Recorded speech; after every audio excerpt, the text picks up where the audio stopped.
and becoming so jaded that I can't really experience the beauty and the wonder of what we're doing.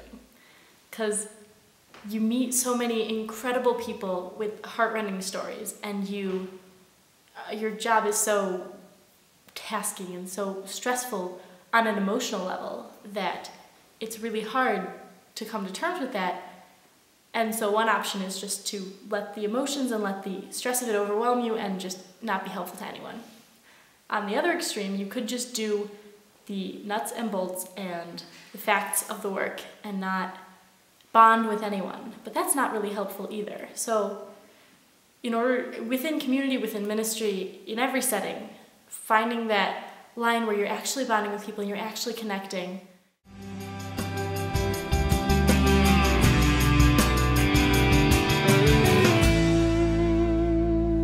My greatest joy this year, I think, has been bringing joy to other people, because I tell everyone, I tell my family, I tell my friends how much joy this year has brought to me, because I love everything about what I'm doing. But my favorite part is sharing that with other people. It's pouring rain outside one day, and I will walk up to my house and be like, guys, it's pouring rain outside. And I love the rain because it sounds beautiful and it helps the plants grow and this, that, and the other thing. And everyone looks at me like I'm crazy, because who gets that excited about a rainstorm? And it's really frustrating because it's a dreary, dreary day, but I just get so excited. But then they're laughing at me and with me, and it's okay. Or I'll be outside and someone will have been having a tough day, and I get to bring them their food and tell them, oh hey, it's your favorite, the beef casserole that we have on Saturdays. And they light up, or they thank me for smiling at them and making them feel like a real person as opposed to just a number. And that is what brings me the most joy, recognizing how to bring happiness to other people.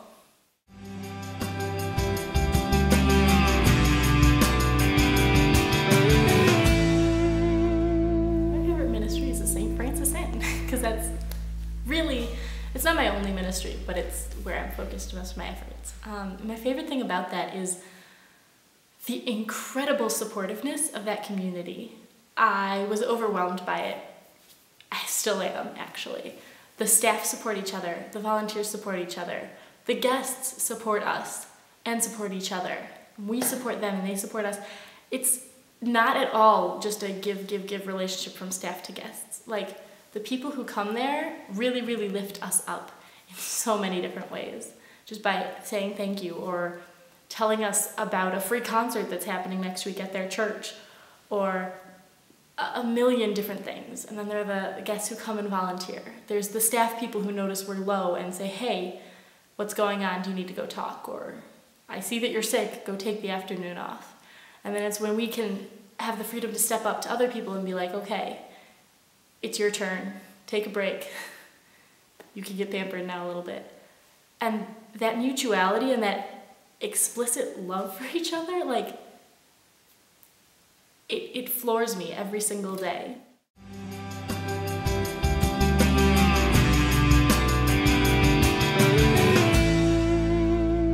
Oh gosh, so many people have inspired me. The first person who comes to mind, though, is one of the friars, Brother Xavier, who works at St. Franciscan. And he's got to be in his 80s. He's this short guy from Texas, very round, funny accent, but the most loving and caring man you'll ever meet. He is the sweetest person in the world, and my favorite thing about him is that he listens to everyone. He has time for everyone. He knows everyone. He'll help everyone. And he doesn't just necessarily give them what they want. They say, oh, hey, Xavier, I need $10. And if he knows that person, he knows that you're going to go spend that $10 on a bottle of wine, he'll be like, oh, no, I gave you $10 last week, and we all saw what happened, so I'm not doing that. His way of loving you isn't just saying yes all the time. It's saying no in a productive way. But he'd never turn away helping someone. He always gives people second chances. And he's the most inspiring person I've ever met, and I would love to grow up to be like him in that way. I mean, a million people inspire me, each of my housemates in a unique way, and each of the guests in their own way, but Brother Xavier is close to my heart.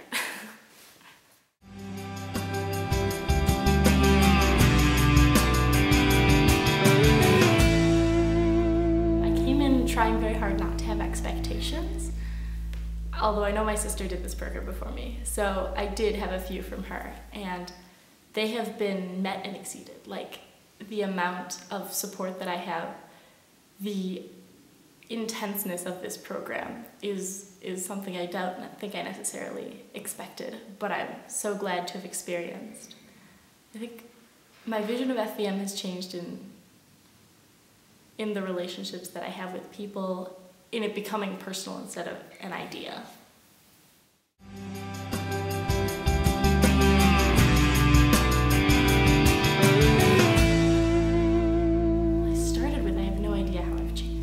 Then I decided the most obvious answer is that my hair has grown. There's, a good 3 inches that weren't here 6 months ago. But that's not entirely fair. I think anytime anyone asks me what I'm learning from this year, what I've gotten from this year, I always say that I've grown so much. And I think that's true. And it's very hard to put a finger on. I don't know if I'd necessarily say, like, my values have changed or I've gained a completely new understanding of the world. I've definitely gained a new view on the poverty in Kensington and Camden and Wilmington, from the other 2 sites. I've gained a ton of different things, but I think what's really happened is that I've grown deeper into the roots and what I want. Being more open to God and being more open to ministry and to community. I've grown more myself